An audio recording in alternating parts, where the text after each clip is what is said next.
back to A Well-Designed Business. My name is LuAnn Nigara, and I'm so glad you found this podcast. Together with my husband Vince and our partner Bill, we have grown our company Window Works from the ground up.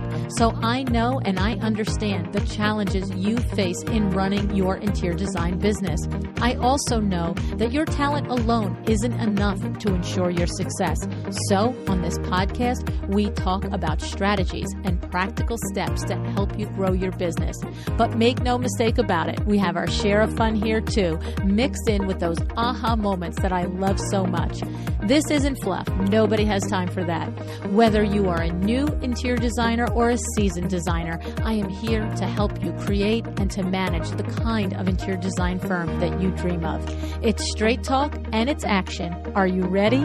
Let's get started. Hi, welcome to A Well-Designed Business. Today, I am just jumping out of my seat, welcoming back the one and only Shea McGee to the show. Shea McGee is the Chief Creative Officer and co-founder of Studio McGee. She leads the creative direction for both Studio McGee, the interior design firm, and McGee Co, the product firm. Shea and her husband Sid have become well known in the design world for building a remarkably successful design empire. You may have noticed. The duo has published an autobiography, Make Life Beautiful, a coffee table book, The Art of Home. They have starred in a long-running show on Netflix, Dream Home Makeover, and they have engaged in product collaborations with brands like Target, Kohler, Saks, and Pura. Shea and Sid previously appeared on the show to talk about how they started their business, how they decided to reach for more, and how they grew their empire from the ground up, hustling all the way. We will link all of those shows in the episode notes. Today, Shea is back to reflect more on her journey, talk about the challenges of maintaining multiple branches of the business, and discuss how she stays committed, driven, and organized. One of the things you're also going to hear Shea talk about is her choice to use our show sponsor, Duke Renders, for their interior design projects. She explains how she has incorporated 3D renderings into their processes, but more importantly, she describes why she uses Duke specifically and the value their services bring to her projects. And for a smart businesswoman like Shea, you know that the decision is rooted both in the results for her clients, but also for the profitability of her business. You have been there. You know the moment when you're doing everything you can to help your client see your vision. You've got the swatches, the drawings, the mood boards, the AutoCAD, the SketchUp, you name it, all the things that you have, but they still don't get it. Enter Duke Renders. They deliver 100% accurate, do-it-for-you 3D renderings that bring your designs to life in jaw-dropping photorealistic details. It just simply turns, I think I get it, into, oh my goodness, I love it, I want it, okay? And here's why this is a game changer. You will avoid endless back and forth. You will steer clear of costly mistakes. And finally, you will have your clients on the same page as you before the work begins. It's less stress. It's more confidence. It's happier clients. Head over to dukerenders.com/LuAnn to get started. Now, so excited for this latest conversation with Shea McGee.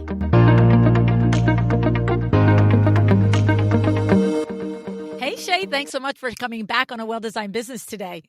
Thank you for having me. It's been many years, and I'm happy to be back. It has been a long time, and I'm so grateful to our friends at Duke Renders for reconnecting us together for this interview. And I'm super excited to dig into what you've really created over these, I think it's 6 years or so since we've last spoken with each other. And Shea, I remember in that first interview, you telling me and all of the listeners of the podcast how you looked at Sid and said, I want to create an empire. I have it in my bones, whatever your words were. But I remember hearing you in that interview and thinking, she sees the vision. She sees her own vision. And you've just passed your 10-year anniversary in business. And you also said in that, I want an empire, but I don't even have room for fabric samples right now. It was kind of like I just said, what you were looking at didn't look like where it was going to go, but you had it in your mind's eye where it was going to go. That's the impression I got from you, Shea. Talk to me about that. Yeah, I think that I don't know that I ever imagined that our business would look exactly as it does today. However, I did envision having a business that had a lot of different facets in the home space, and Mm. that our brand would become a household name. And I wasn't sure exactly how we were going to get there. I think we had ideas of how we were going to get there, and now those have evolved quite a bit. But I'm a goal oriented person. Even I hear you say empire, and I'm like, oh, I still got a lot to check off my list. I still have a lot that I want to accomplish. But I think that especially since we spoke, it's been 6 years, and we have launched multiple collaborations and had 4 seasons of a show on Netflix. And so that really was Studio McGee kind of almost 2.0. And I think we're actually entering Studio McGee 3.0 kind of as we have wrapped up the show and are entering a next phase. And just like Taylor Swift has her eras, I think Studio McGee has theirs too. Yeah. Love it. It's funny because there was a point, I don't know if it was a year, 2, 3 years after we interviewed, and we had connected briefly by email. We were thinking about doing an event together in Utah. I don't know if you remember that. But you said, right now, super busy, can't say what's going on, but big things were coming. And of course, your brain goes to a TV show. And when you Yeah. say can't say what it is, you don't even ask because you can't ask.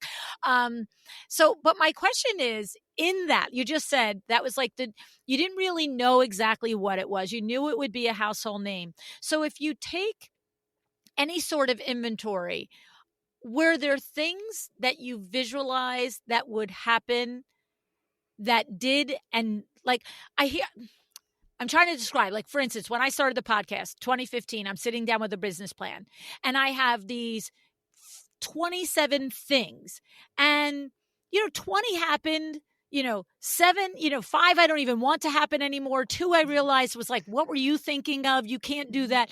So did you have some sort of, like, at your 10-year reflection? I heard you say recently on an interview that you and Sid have been doing a lot of that reflection of how far we've come and what have we done. So of the things you have accomplished, is there a direct line? Like, I visualized that it happened. I visualized that it happened. You know what I'm saying?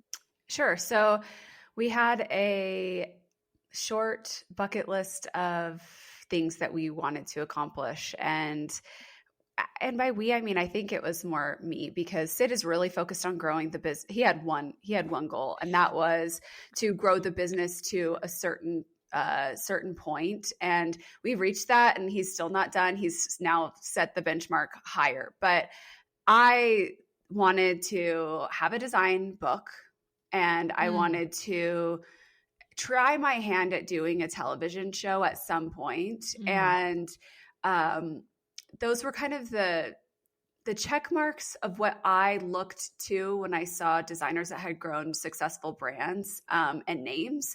They had done that, but no one had created a successful e-commerce licensing and design firm. And for me, I wanted to bring all of those things together. And so I didn't know what the path. We started out just doing design services and a little bit of e-commerce. We were just selling pillows. And now McGee Co is much, much larger in scale than our design firm. But the design firm is what people know us for, and people know us for our projects, and they both go hand in hand. And then the licensing side of our business, my partnerships and collaborations have become huge. And at the beginning, I don't think that I imagined that it would be such a large part of our business. Interesting. Okay. And so now when you think about the 3.0, do you have, and you may say I do, but I'm not willing to share, which is totally valid. But do you have like those same sort of, this is on the brain, like you said, like the big picture was a TV show and was e-commerce and was this, but you didn't know exactly how it would happen. Do you have that kind of thing in your vision now? Yeah. So I think that Netflix was amazing, but it also required us to take on smaller projects than we were growing into. So we were working, with every portfolio project, you kind of start to build your name and you get better projects and better projects. And we were on that track, and we were able to maintain some of that while doing the show, but we actually had to pull back so that we could take on the casted clients for the show. Okay. And because of that, the show was so great at getting our name out there and building this incredible fan base that I'm so grateful for. But it also meant that we had to sacrifice kind of the trajectory of a high-end design firm. So when we wrapped those 4 seasons, it's been us having to really kind of reset the client structure and wait. We finished our last season in 2022, maybe 21. And you're now finally seeing projects that we started taking on right when we wrapped the show, because it takes 3 years or so to work through the architecture and do those homes. And so it was a reset of sorts to get the design firm back on a more high-end track, which it was just it was a decision that we made, and now we're kind of just having to reset that path. And we have these incredible projects that we're working on now that we'll continue to see, but it was a pivot for us. Also, the thing that has changed, I mentioned partnerships. I have done a lot of partnerships, but McGee Co, like when we talked last, it was about getting McGee Co started, and it was getting it going, and it was growing really quickly. But we have made huge strides and changes internally and to our processes to make sure that was a sustainable business that had high growth, and that requires a lot of work. And our next iteration will be bringing in brick and mortar retail as the next phase of growth, and then continuing to grow the e-commerce business. But that, I think when we talked last, it was like, we did it. we got it going. We got it going, and it's going, and that's great. But now it's time to make it into a brand that is a household name where people, it's one of those top few places people think of when they want to purchase furniture that is of a higher quality for their home. Mm-hmm. That, it's so interesting to I literally sit here and watch your brain work as you're talking about it, right? Like I could see you almost ping-ponging. It's like, well, then that, and it's like it's funny because I've interviewed a lot of interior designers who have had opportunities to do different design shows and, whatever their role is in the design competitions. And I don't know the names of all the darn shows, Shea. I mean, I'm just saying. I don't either, actually. And what's funny is every one of them has had a version of what you said about how do I keep the design business going while I am participating in this design show. But I haven't heard that. And of course, maybe it's a testament to where your firm was when you entered it. You were at the higher level there. But that's an interesting observation that you had to consciously, curate the projects that you took to not be so, wild in scope or whatever that it is, that you knew you weren't going to be able to deliver on it while you were paying attention to the show. Well, actually, right? It was more the directive from the producers. Oh, hello. So we continued our existing projects, but we could not continue to take on new ones because we were taking on the casted clients. So the producers would cast and interview people and say, hey, we want these people on the show. And you're going to take on this home or project or whatever the remodel was because it has a good storyline. But the way it works in TV is those producers pick your clients, but they're still our clients. They are not hired by the producers. And so we have to put them on we obviously put them on our roster. And so it just becomes, we only have so much space. And because I was filming, I didn't have the capacity to go and recruit more designers and train them. And so it was like, we have what we have, and this is what we can work with. And so it just means that the roster shifted a little bit towards where we couldn't take on the big projects. We just had to only continue the existing ones. That's interesting. Now I'm getting the whole grasp of the conversation that I guess you and Sid had. I don't know if you have other high level people on your team that are part of that conversation, but now I'm hearing it. It's like, okay, so this is a thing. We're going to be quote unquote handed these consumers, and we may or may not be with people that we would have selected or projects that we would have selected. And I'm sure there's some say in it, but I'm hearing that now. That's very different. That's a very cognitive decision, like, okay, are we going to do this or not? Right. Yeah. And I think too, sometimes it just happens and you're like, oh, so we started, and we, at the earlier seasons, they were more of our projects. And then it changed as the directive changed. It also, I like to think that I can handle everything. And so I'm thinking, oh, these are smaller projects. It will be fine. But it also still takes a lot of bandwidth and time and getting ready for, television crews to come in. And so I think that I thought I could do it all and still take on more projects, and then quickly realized, oh, this takes a lot more time than I anticipated. Yeah. And the stakes are high. I mean, listen, your own private reputation, your own personal reputation, your own business reputation, your own way you run things is always on the line, whether anybody's watching, right? You're a good human and you have pride in what you guys are doing. But now you're like saying, oh, I can do everything. And it's like, and this whole thing is going to be like actually under a microscope. So we have to do this really well, right? Like, yeah. And there were tighter budgets. It was very different. But now that we're not doing the show and we're in Studio McGee 3.0, I call it, we are almost getting back to our original goals. Interesting. And when you say it that way, I'm not getting any impression that the pivot is a look back and wish I hadn't. It's just It's just keep moving in the new direction. 3.0 happens to go back and align with the original vision, and we're just continuing on, right? Oh yeah, I'm so glad we did the show. It took every ounce of energy from us, but it was also instrumental in putting us on the map and in so many different ways. Yeah. Interesting.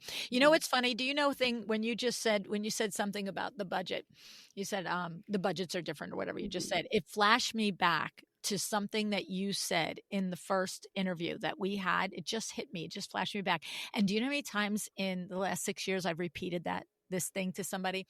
So I remember you saying how in the beginning when you were getting going and you could see that, you could do this kind of project and you could level up and, aspire to work with this particular client with this particular investment level. I remember you saying to the effect, but pretty verbatim, you know what? Sometimes in order to stay in the budget, I will literally put a $3,500 chandelier in there because it's the statement piece and it's going to make the room. And maybe I don't make the margin on that particular item like I'm making in the rest of the thing, but you expressed it. It was almost like marketing money for you. It's like I'm establishing a look. And it's funny because Shea, our team doesn't let us do that anymore. Right. That's not it's not a long-term decision, but I still am glad that I did it at the beginning. Thank you. And the thing is, the reason it comes up for me a lot is I will have designers push me back and I'll be like, listen, if you see the vision like Shea McGee did, and you are doing this because you are doing it for marketing and all of the things, but don't do it because of emotion. Like I always call out that you did it from a practical operational reason. Like there was a reason behind it, right? It's like, It's kind of like I always say, my husband, he went 18 months without taking a paycheck for Window Works. Like you don't call him a failure, but because he was reinvesting. And that nuance, what you just said right there. Yeah. I wouldn't have changed anything about our journey as hard as some of the steps may have been. Yeah. Now, going with that line of questioning, thinking about the last 10 years, it's hard, isn't it? Sometimes when you're so busy and you are so driven and you have so many demands on you, do you and Sid take a look and say, hey, high five on that one? Hey, high five on that one. Do you do it annually? Do you do it at 10 years because you're too busy in between? Do you do it weekly? Like, when do you guys sit and recognize the monumental thing that you have been able to accomplish? And I know you have more to do, but For Shay, better or worse, we don't. I don't okay. know. We're not we are so supportive of each other, and we are high fivers when someone does something really great.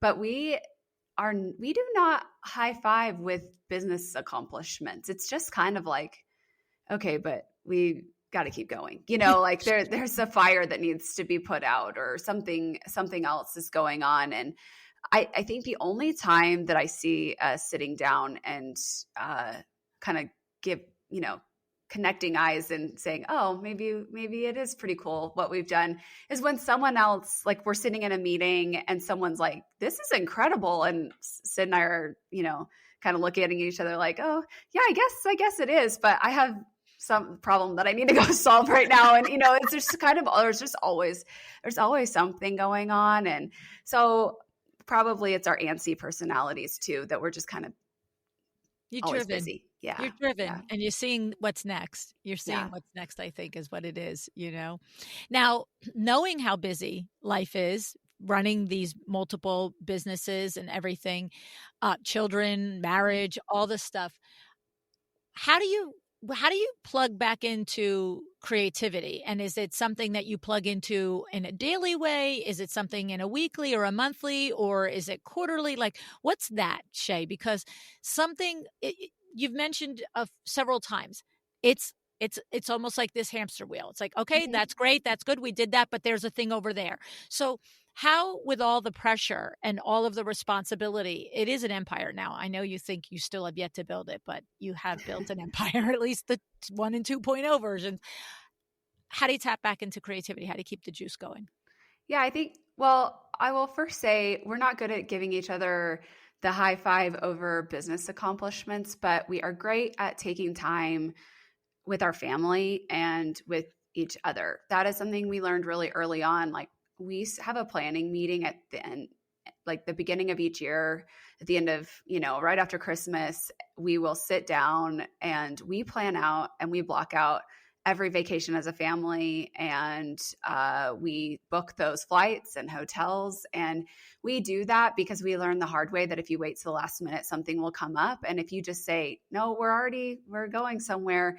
So that, and then Sid and I, we celebrate each other by taking trips. Like, that's our love language as a family and with each other. And so I feel like we can do that better than we can congratulate each other over business accomplishments.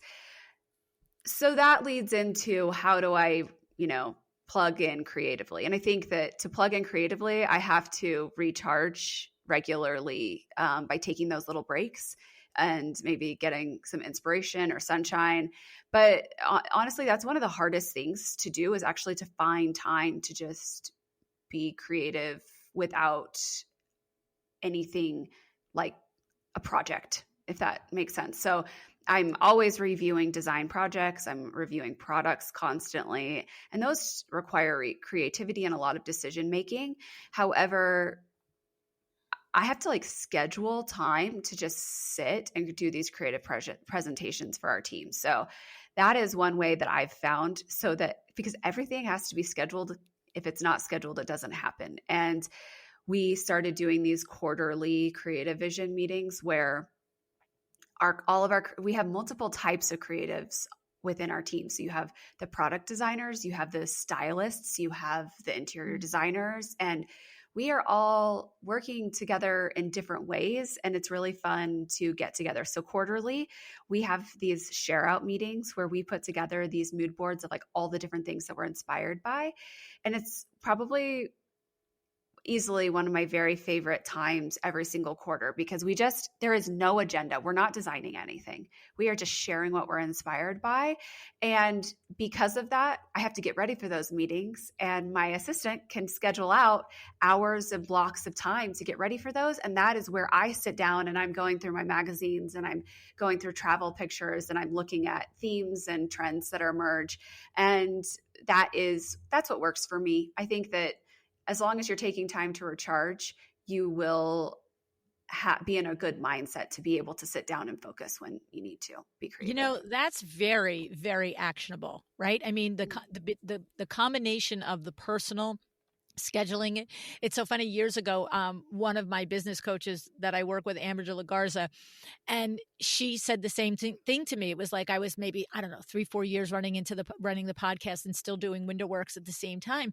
And I'm like, little things like getting to the dentist aren't getting done. I'm walking around with roots 3 inches long. And, it's like, what is this life about if I can't just do personal hygiene, right? Right. And she said, and I got into this habit of that same week between Christmas and New Year's of like, okay, a cut every 8 weeks, a color every 4, a dentist every 6, and this and that.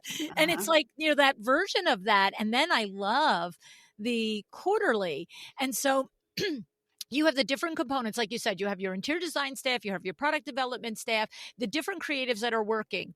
So it sounds like it's a play day, right? And you're just saying, this is a fun thing. And there's no judgment on why is it beautiful? Why is it not beautiful? Why do you like it? Why do you don't like it? It's just a sharing, and everybody's brain is just sparking off each other's. That's awesome. And I love it because usually there's some overlap, and where there's overlap, we know we're onto something. Yeah. And it's really fun. It's fun to not have a really strict agenda except for to just share pretty things. And what you just said there, it's funny because that's so clear also. It's like if all of a sudden 3, 4, 5, 6 team members are finding inspiration in a similar thing, all of a sudden you're like, oh, are we onto something here? Do we need to add that to our designs? Do we have to make a product about it, or what, right? Yeah. So that's I've found works for me. That's great. That's like, it's like the best recipe. It's like a fun day with a result. Yeah, exactly. Keep that driven brain happy about that rest day. Right? That's awesome. Now, one thing, Shea, talking about the e-commerce, oh Lord, my friend, if I had a nickel for every time a designer said to me at a High Point event or any event across the country, I think I want to sell product online. And I'm just like, aw, that's so cute, right? Because it's like, I always say, oh, and are we going to open up a car repair shop too next to our interior design business? Because it's completely different, right? And I'm thinking Megan Moulton comes to mind. She said it, she did it. But you know what? When I interviewed her first time, she reminded me a lot of you. She has that same drive. Here's my vision. Here's what I want to do. But it really is a completely different business. It might intersect, it might support, and all the things, but it's a whole nother company for you, Shea, right? It's like a whole nother team, whole different skill sets. This is not just in your spare time, right? Right. They're not, if you're running a design business, that does not give you any insight into how to run an e-commerce business. Yeah. They're just not similar at all. No, right? They're not similar at all, except for the end product is also pretty, period, right? Yeah. But the other thing too is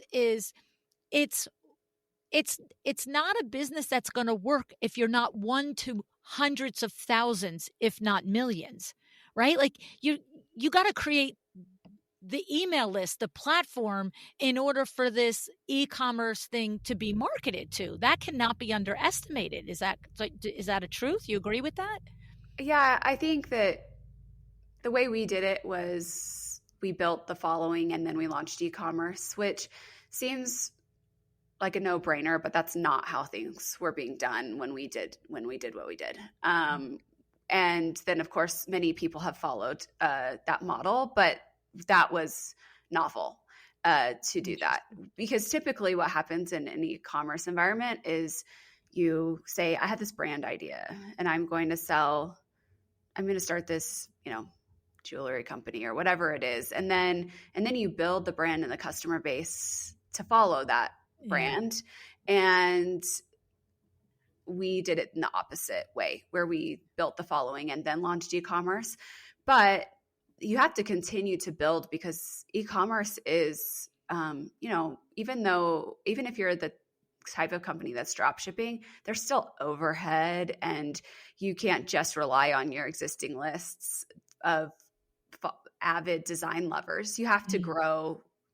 Well, you don't have to, but if you're trying to reach the level of notoriety of some of the people you're probably aspiring to, you need to get out into the world beyond just the kind of bubble of design enthusiasts. Yeah. Yeah. No, I agree. It's just, I never, I don't want to ever appear like I discourage anybody from doing it. There's yourself and like I said, Megan Moulton and Bria Hamill and others that have their levels of success on the ladder of doing it. But it's just not to be misunderstood that it's an arm of a design business. Yeah, and I think that it can be if that's the goal. Like if the goal is to have it be an arm of the design business, you can. It's just if you're trying to reach scale, then it requires it's a lot of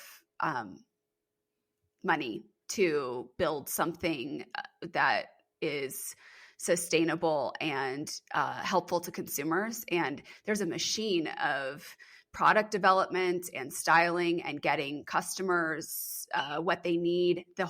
Just the logistics alone is a lot. Yeah. But we started with dropship and a few self-made things, and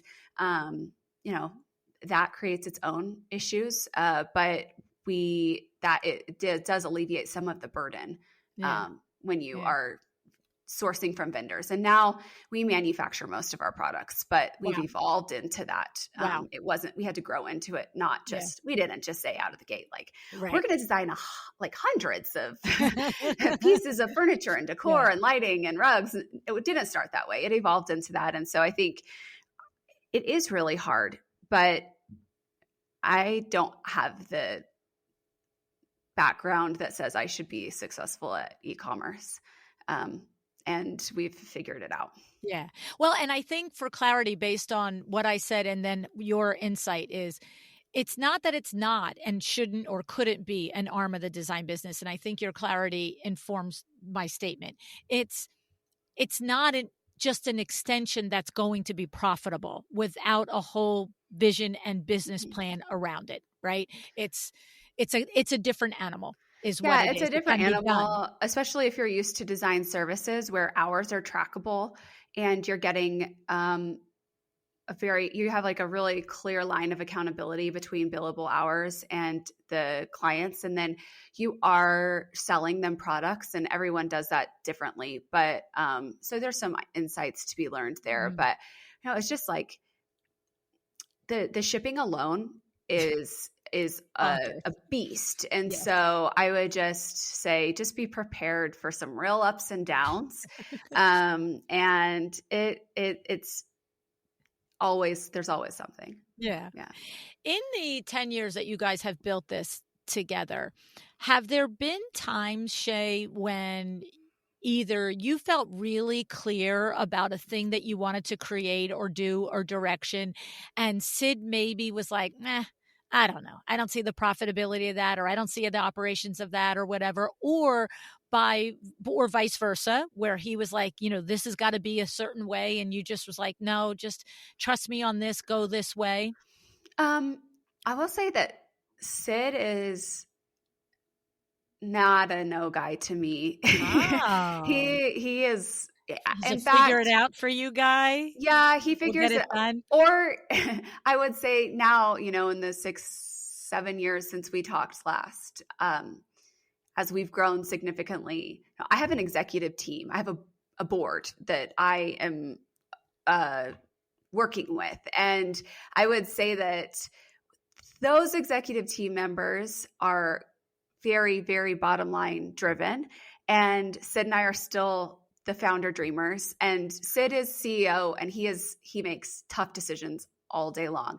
But if I have my heart set on something, he will usually do what he can to figure out a way to make it happen, or figure out what the compromise is going to be that he knows will like assuage me and also make the numbers make sense. And so I really appreciate that. Maybe a good example is, there's examples every day. But going into retail, so we're opening our first store, and I don't have a launch date yet, but we're in the process of designing it. And of course, like, I would want to do everything. I want to design it like a multi-million-dollar house. I want it to be that level. And I'm having to make some compromises. And so he's been, saying like, we can't strip it down. We can't strip it down. But he's also like, Shea, you got to take some things away behind the scenes, So I think that's just kind of how we work. I love that. I have to say, a moment ago when you were describing, like, if I really want something, he helps to work to make it happen. I literally got goosebumps. I mean, that is an amazing quality to have in partnership, in a professional and personal partnership, for you to literally say, like, he understands the things, but if I really want it, he helps me figure out how it can happen. That's so special, Shea. That's so special. And then, I love in public, we got to pair, we can't pare it down. It's what the girl wants, but in private, he's like, girl, help me a little Help me a little bit. Totally. Give me $1 million over here instead of the $5 million. Right?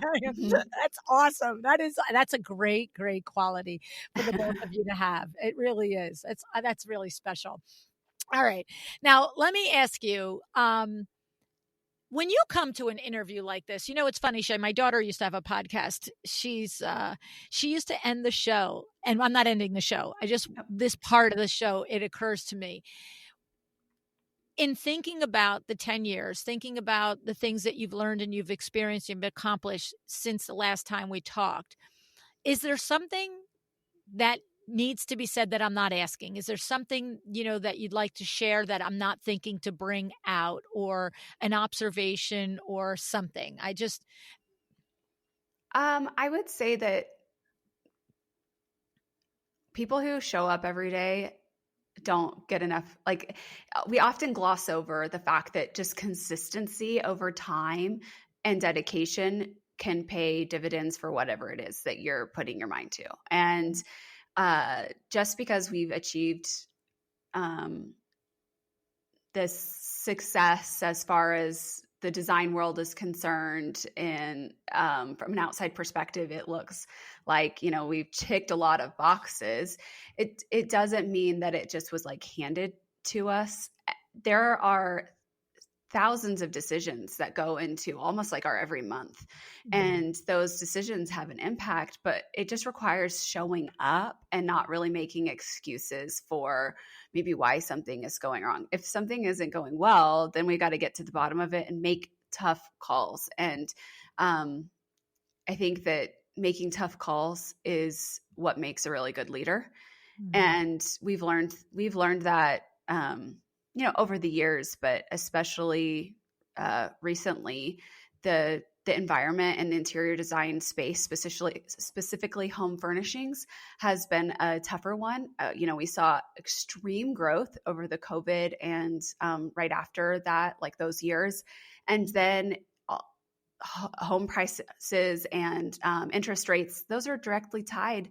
Yeah. Home sales are directly tied to home furnishings and those sales. And so we have just been heads down and focused and showing up every single day to like figure out, what we're going to do next. And I think that it seems simple, but that is, I would credit a lot of what we've accomplished over the last 10 years to just showing up and getting ready to solve problems and not feeling like you can't say like, when I get here, I'm done. Yeah. Yeah. Maybe we can, but I'm not ready to yet. Right, yeah. Right. Well, it's funny. My husband is 77 years old, and we just bought a new company 2.5 years ago. Yeah. I mean, it's just like, I think if you just have drive and you have a motor, there's just something else around the corner, and you're like, oh, that would be interesting. That would be fun. That would be challenging. Yeah. And I think I could do a good thing over there. And so you sound and seem driven by, very similar things, self-driven, right? It's like self-driven. And I think that just because our path has been, design firm, e-commerce, licensing, and also social media, like those things, that's what's worked for us. But there are a lot of other successful interior designers who have followed very different paths. And a lot of that has to do with just kind of knowing yourself and what is going to work for you. Mm, love that. I love that. Now, I will probably get lambasted by my entire audience if I don't ask them about the design part, Oh Shay. yeah, yeah. So I guess probably, um, probably what a lot of people are wondering is to what level there's different paths that different design principles have taken. Some build their team up to the point where, maybe they're still deciding which clients the firm is taking on Mhm. or not, but they're assigning it to different teams and, minimal oversight on the creativity. And then there's design principles that maintain a higher level of connection and touch point with the consumer and still having possibly a design team. Where do you fall in the day to day on the design projects? Like, how does that workflow go for you and the designers that work for you? Yeah, I'm probably somewhere in the middle of involvement on that scale. I think that um, we made a decision maybe a year or two ago to start tiering our projects. And that's made a really big difference because I was spread really thin and my job is to oversee. And I love to work with the design team behind the scenes and make sure that every single detail is right. I love that. But we also would have a varying degree of project budgets, and my time was still the same across all of them. And we realized that some of those clients actually didn't really want to pay for my time as much. They wanted a really beautiful home, but they weren't willing to pay for those that extreme oversight. And some really want that oversight, right? And so we started to kind of see that there were different levels. And so we made a decision to tier out the projects, which was huge for me because I was really nervous about having projects that I didn't oversee. And what we decided, and of course, we might talk in a few years, and this You'll has change it again, changed. possibly. Yeah. However, right now, the top two tiers of projects are ones that I'm involved in, and top tier, I am involved and I oversee every single decision. And that means that I am meeting with our design team for those projects.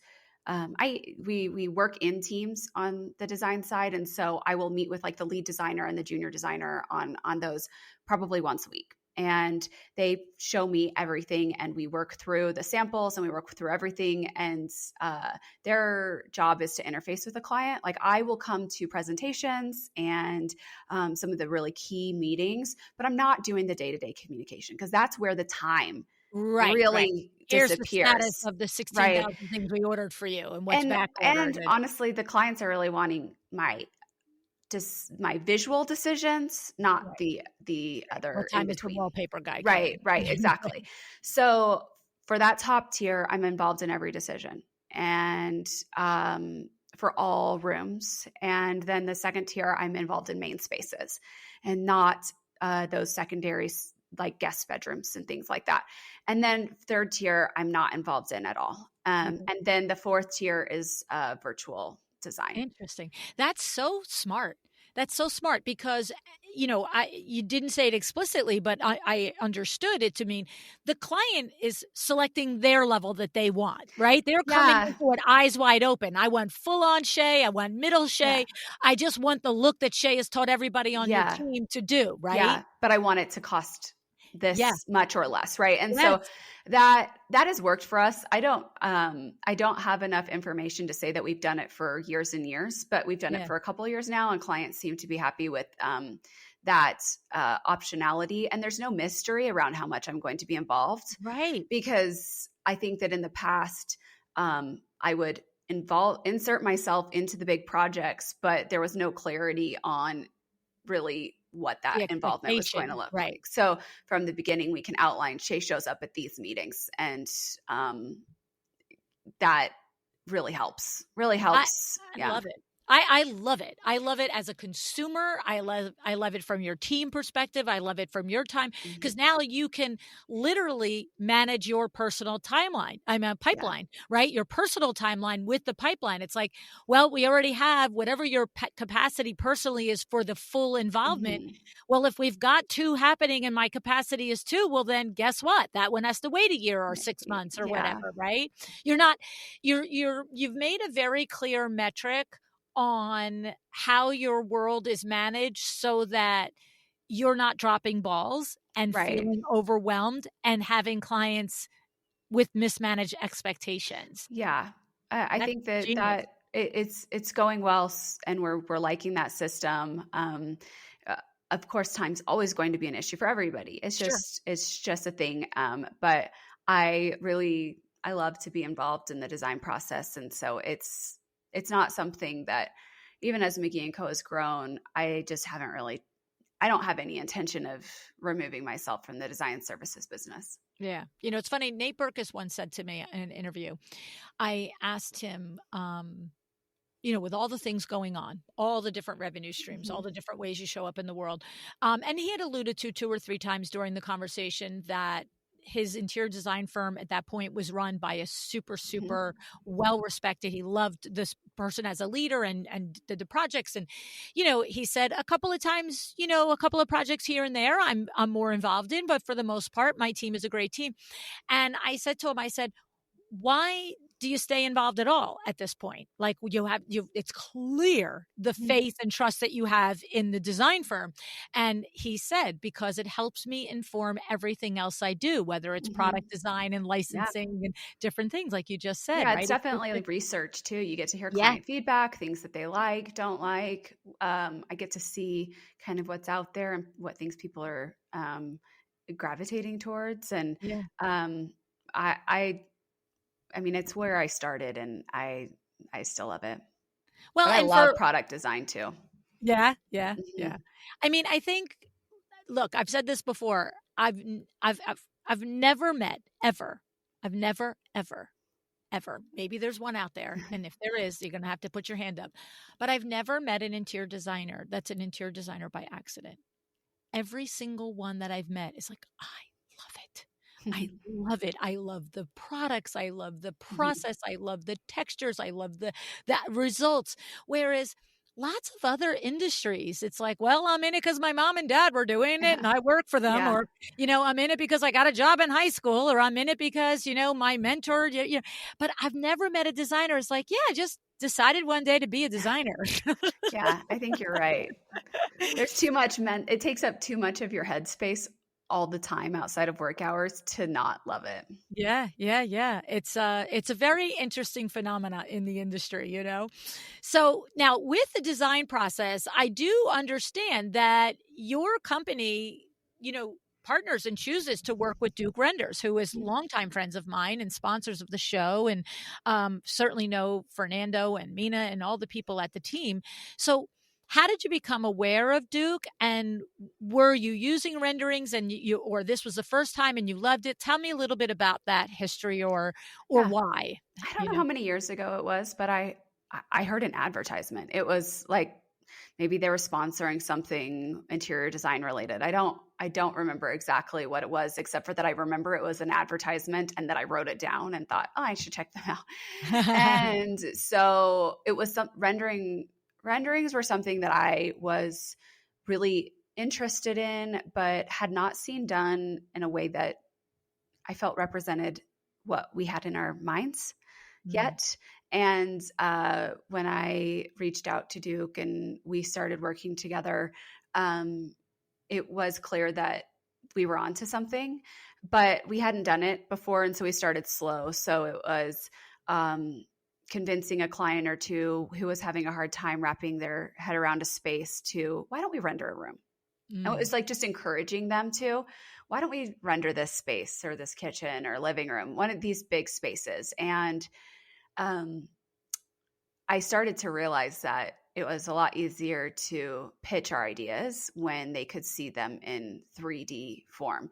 And honestly, our design team was kind of reluctant at the beginning, and they were not selling the renderings like I wanted them to, because I felt like this was going to be something that really changed the way we communicated with clients. And um, they were a little bit hesitant, oh, I don't know if we need them. And they kind of cost a lot. And we don't know if we want to ask the client for that money. And um, because it wasn't in what we said at the beginning, right? Like, so it's an extra ask. Yeah. And But, one project after another, one rendering after another, we started to see more and more positive results come.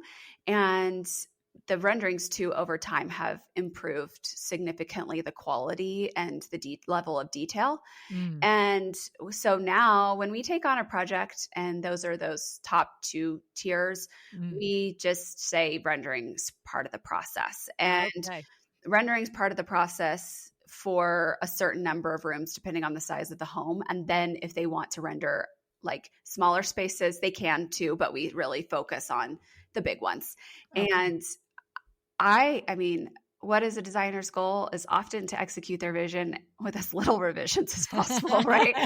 And this helps reduce the amount of revisions for us, or allows the client to see more instantly what it is that they're not loving and be more communicative with us. Because sometimes that's half the battle. They're saying, I don't know what, something doesn't, I'm not sure what I don't know, and then, but they can't communicate what it is that they don't like. And then we kind of go in circles, but the rendering allows them to put their finger on it. And it also allows us to more clearly, describe our vision. We have design boards, we would have renderings, we'd have, colored renderings even, and by renderings, I mean like elevation drawings. Okay. And those are great. But when you actually see the forms come to life, I think that it manages expectations too, as far as like what is going to happen in the end. So I'm a big fan of renderings, to the point where, like I said, we include that in our bid from the beginning. Okay. So that's one of the things that a lot of designers do debate in their mind. Is it a non-negotiable? It's part of the process and the part of the proposal, or is it if you want it, you can have it? But that's like a tough thing, because when I every person I've talked to that uses Duke renders in their projects, when they have done what you just said, it's included. We are going to do it.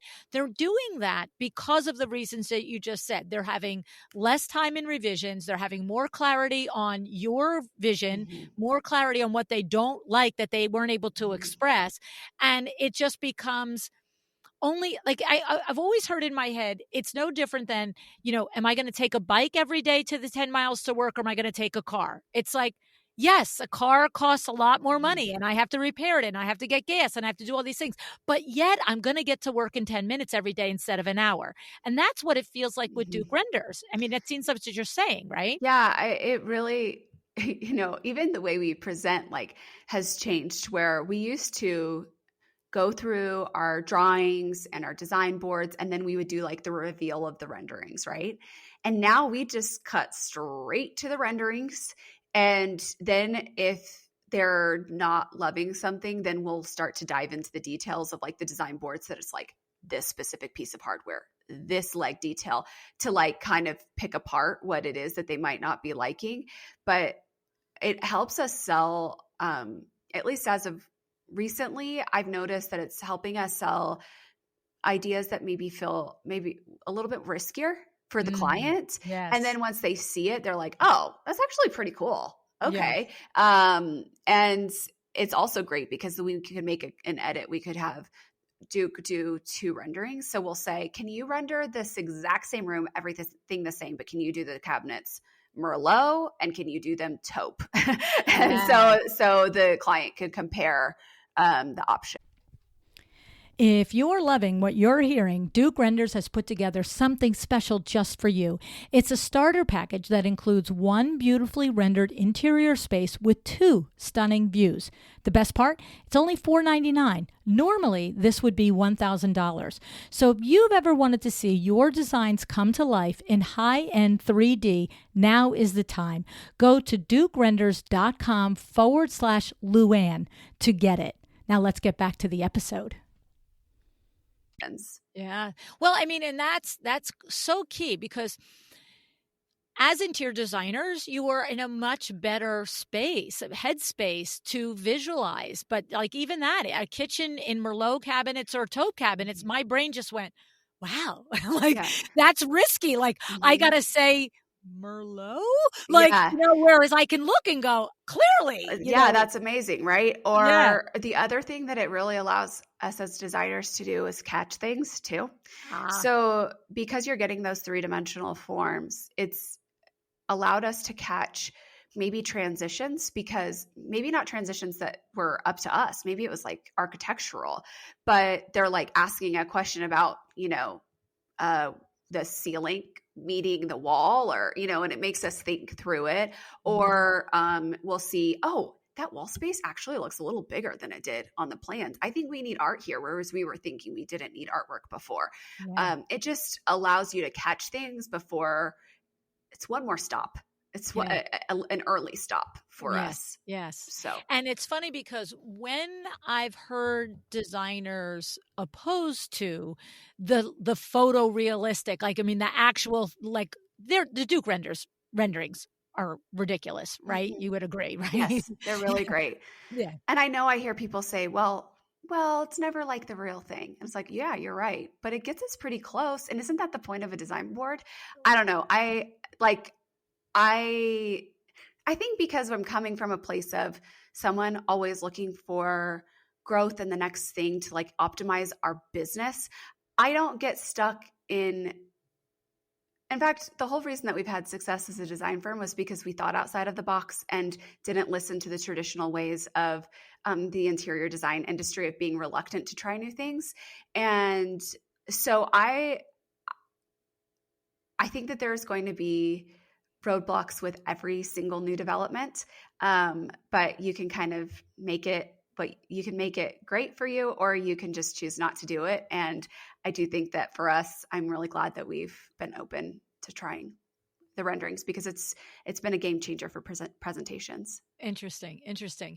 Yeah, the one thing where somebody will say, if they're like not a fan of the actual realistic renderings like Duke does, is now I've got a client who is going to hang my hat on, that wall right there is a little whatever.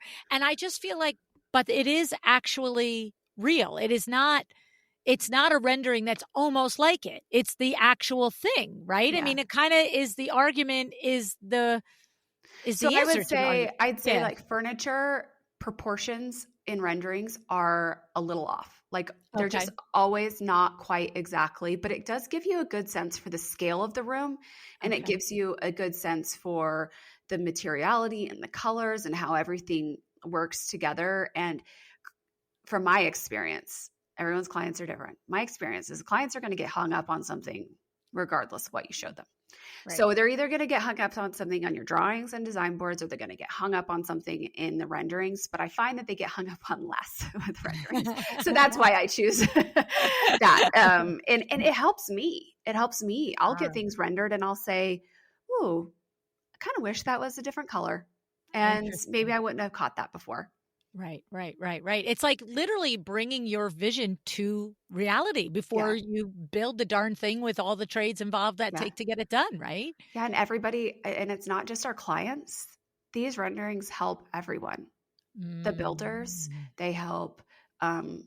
Even, we work closely with architects, and once they see those renderings, we can kind of, they're like, oh, okay, now I see where you're going. Got it. Got it. Right, right. And so thinking about 8 years ago, 7 years ago, Mhm. you're not literally with a pipeline of top tier, middle tier, Mhm. entry level tier, right? You're building your business, and there's all different clients that you are getting opportunities with, and some have the healthy budget and healthy investment available, and others are reaching. So if you were talking to a group of designers and they were saying, yeah, but it's a lot of money to get that rendering. Like, I don't know. I just can't see billing the client for it. I don't feel comfortable building it in. I don't think I can put it as a line item. It's too much money, and I can get it done by XYZ place for a tenth of it or half of it or whatever the darn numbers are. What would you, from a business standpoint, Shea, because you are an interior designer, but you're a full-on business woman, and you think from a standpoint of results and profitability. What would you say to somebody who is hesitating because they don't have as maybe robusta business. So it's like a reach, right? Like, what do you say about that? Well, I would analyze my client and what type of client they are. So if they're indecisive, you can easily calculate how 10 hours worth of revisions equals what that rendering costs. And I wouldn't do the whole home. I wouldn't pitch them on doing the whole home. I would pitch them on doing the living room and the kitchen, or pitch them on, I mean, I don't know about, I'm always involved in the exteriors in some way. And so like most architects are getting renderings done in some capacity. And if they're not, then I'm going to say, I have someone that's great at renderings. You should use them. It doesn't need to go through me, but we need to get this exterior rendered so the client knows what it looks like from all sides. But my mind from a business perspective tabulates those billable hours, and they are eaten up so quickly. You need to change that light fixture. You shop for a couple hours and then you just change a couple more things. Those hours add up so quickly. And if I can reduce some of those things and help an indecisive client, then that's the pitch to me I know you're having a hard time kind of wrapping your mind around this room. I really think we should render it so that you can really feel what it's going to feel like. And my experience has been that it helps our clients trust us more. Yeah. I love the answer, Shea, because the truth of the matter is what you're saying is the client's paying for it one way or another. Yeah. They're paying in, 10 hours of revision, 10 hours of design revisions over the course of however many rooms, or they're paying for the rendering up front to say yes or no and move on with a quick, pivot on it. Right. And the other thing, everyone does this differently, but that is just a line item of like a charge for us. We're just saying this is what the bid on the renderings cost. It's not something that we are, like our clients know that I'm not rendering them. Right. Like they know that that is a relationship we have. Right. Right. And when you say it's a line item, it's no different than a line item for a slab of marble. It's a line item. And so I guess it's just that my 2 cents is just like, our whole goal is to make a sales pitch. And if that is helping the sales pitch, then that's what I'm going to do. I want to get an A+ on my project. I want an A+. I want to get the deal. I want to do a great job. Yeah. I love it. I love it. Before I let you go, Shea, tell me the kids. Tell me the ages. How old are they? What's the deal with all of that? Yeah. Now? So I have a 12-year-old, a 9-year-old, and a 3-year-old. Yeah, we're very busy, and my oldest is going into middle school this next year, and but I still have a toddler at home, so we're you're in the thick of it. Thick of it, yeah, and I love it. Like they're so fun. Yeah. I watched one of your YouTube videos about your morning routine, about, when you get up in the morning and you do your workout and Sid helps with the kids to school, and then you guys go for a quick walk with your weighted vest. Of course, I had to go Google weighted vest, and I'm like putting it in the cart. I'm like, should I put it in the cart? Just me and every other middle-aged lady wearing their weighted vest. But it was it's clear, at least looking outside looking in, it looks like that you have a great head on your shoulders and that you're really, I just heard in my mind, I just heard this sentence in my, you're being all you can be, Shea, like you really are. Thanks. I really appreciate that. It's like you're killing it as a businesswoman. You're killing it in your marriage. You're killing it with your kids. You know what though? I can be all I can be with like a really select few things. So you just listed like all the things that I do, and that's it. I am not doing anything else. Very focused on raising 3 kids and a business. Yeah, no, it's awesome. I said to you off air before we started. I mean, I've been in business with my husband since 1982, Shea. Okay. And I know that we've accomplished a lot. But I know like there's a podcast out there about motherhood, and it's called The Longest Shortest Time. Mm. It's like the days are so Mhm. long. They're just so long. It's like, oh my God, put your sneakers on. Put your sneakers on. Go I to think I bed. had that conversation yesterday, actually. Yeah, it's like, Where's go your to other bed. shoe? Where is your other shoe? I had my 3 grandchildren last weekend. They're 9, 7, and 5. And the 9-year-old is super smart and just enough aware of, Mom, I'm freaking out right now. Like when the other ones are just like, what are you yelling about? Like, Yeah. moving on. And I dropped her up to her mother, and she goes, Mom, it was really crazy last night. Mom got really mad. Oh. So, but my point is that business is that same thing. Longest, shortest time. It's like the days are long, and all of a sudden it's 42 years later. But what you've accomplished in 10 years, Shea, is remarkable. And I said it to you off air, and I have to say it to you again here. It's just, I know that everybody fawns, everybody says amazing things and all of the things. And I just can't not say it too, because it really is dramatic and remarkable what you've created. It's not to be taken lightly. And I Thank really you. commend you. I really do. Thank you. Yeah, on all of you. And I just feel like, okay, maybe I could spend like a month with her and figure out how she does it all. Very You know? kind. Oh, but anyway, I appreciate you so much. I'm so delighted and thrilled, actually, as a plus, to know that you are using Duke renders and you love them for Yeah. your firm, because I'm a big fan of them as well here. And I've had many interviews with designers who have really moved the needle on their business in much the same ways that you described it as well. So, but thank you, Shea, for Yeah. showing up and sharing your journey. And we're going to have to do this another 5 or 6 years, because I want to hear about Yeah. 3.0. Oh, yeah. Yeah, exactly. Exactly. We'll be celebrating our 15th anniversary or Yeah. something by then. So, Yeah, it's um, funny. I just did a interview with Mikkel Welch, and we mm. ended the interview in 2017 saying, "You'll have to come back." And he said to me, "You have to come back I in 5 love or 6 years." Mikkel. Mhm. I know. And literally he just rolled me through 7 years. Well, this happened in this year, and that interview is not live yet, but it is fun to catch up with powerhouses like yourself every 5 or 8 years, and really just, like I said, it's like watching your conversation is watching your brain click through the chess moves, and it's very special to be a part of it with you and to hear it. So thank you, Shea. I appreciate you. Thanks for having me.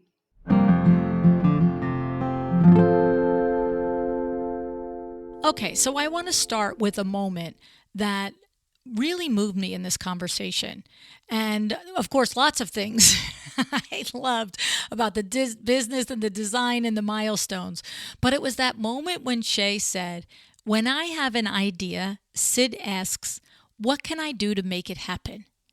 That right there, that is the kind of support that we all need. That kind of respect, trust, and belief in each other. Right? That's not just business partnership. That's life partnership. It's knowing each other's strengths so well that you don't question the vision. You simply figure out how to build the runway for it to take off. Sid knows Shea. He's seen what happens firsthand when she follows the spark that she finds in her brain, right? And instead of him slowing it down and bogging it down with how and why and what do you mean and that'll never work, he gets behind it. And that's how McGee Co. became what it is today. Not just a smart move, not just a side project, but a business built with systems, structure, and strategy from the ground up, built on big vision. Right? And I have to say this, I am in awe, genuinely awe of Shea. Having built multiple businesses myself over the past 4 decades with my husband, I understand the stamina, the resilience, the absolute daily decision it takes to keep showing up. But let me be crystal clear. We have not built anything that even remotely compares to what Shea has created, right? It's a whole nother level entirely. It's actually extraordinary. And because I've been in this arena a long time, I recognize how rare this level of success is and how much grit and discipline it requires behind the scenes, no matter how effortless Shea makes it look to all of us on Instagram, right? Their empire didn't happen because they were lucky or because things just worked out. It happened because talent and vision were matched, were combined with commitment and drive. They've earned every inch of it, and I respect them both down to my bones. And you know what else I respect just as much? Shea's awareness that that same level of intentionality she brings to her business also needs to be brought to her personal life. I love that. Because when you're running a business, something this massive, any size actually, it's all too easy to let it take up every minute, every margin, every moment of quiet. And yet Shea has built in space on purpose to make sure her marriage, her children, her own inspiration and energy don't get lost in the climb, right? She takes quarterly breaks to refill her creative well. Not maybe, not if we have time. It's scheduled. It's non-negotiable because she knows if she doesn't protect the fuel, the engine will burn out. It actually reminded me of something my longtime friend and business colleague, Nancy Ganskaufer, told me once. And of course, she's been on the show, I think, 9 times. So if you're unaware of who she is, we'll link her episodes in the show notes. But a long time ago, she said to me that she takes the last week of every quarter completely off. And she said, Lou, sometimes it's a vacation. Sometimes it's a staycation. Sometimes it's a work on the businesscation. But like Shea, it's intended. It's blocked. It gets done. And that, my friend, is what real leadership looks like. Knowing when to push and knowing when to pause. Shea brings that same care to her team. Once a quarter, they too stop the train and meet. Not just to talk at each other, but to listen, to brainstorm, to learn from each other. The thing that we didn't know. The idea that it's been on the back of my mind. What do you think of it? And maybe it's not a yes 100%, but it's a yes and, right? This is how you lead well, and Shea does it. That's how you build loyalty and excellence. And not just in results, but in relationships. So yes, if you are listening and you are dreaming about launching your own e-commerce arm of your business, which is something that I hear often, take a good long look at what she has done. This was not a, why not decision. It was a, how do we build this right commitment? It's easy to look at the glossy end result and think it just happened. But this kind of growth only works when you treat the new venture as a business of its own, with its own revenue goals, its own marketing engine, its own team. You don't build something this big by accident, my friends. You build it by design. So here's your takeaway. Be inspired by Shea, absolutely, today, every day, and every day to come, right? We all are. But also, be intentional. And whatever big dream you're working toward, make sure you've got your version of Sid in the corner, someone who sees your magic and helps you turn it into the real thing. So Shea, thank you. And Sid, you weren't with us today, but by extension, thank you as well. Thank you for showing us, Shea, what's possible when creative brilliance meets operational excellence, and when love, respect, and shared vision lead the way. You've given us not just an example of success, but of also how to live that success well. And thank you for listening and for showing up and spending your time with me. And also, thank you to our show sponsor, Duke Renders. Decide to be excellent.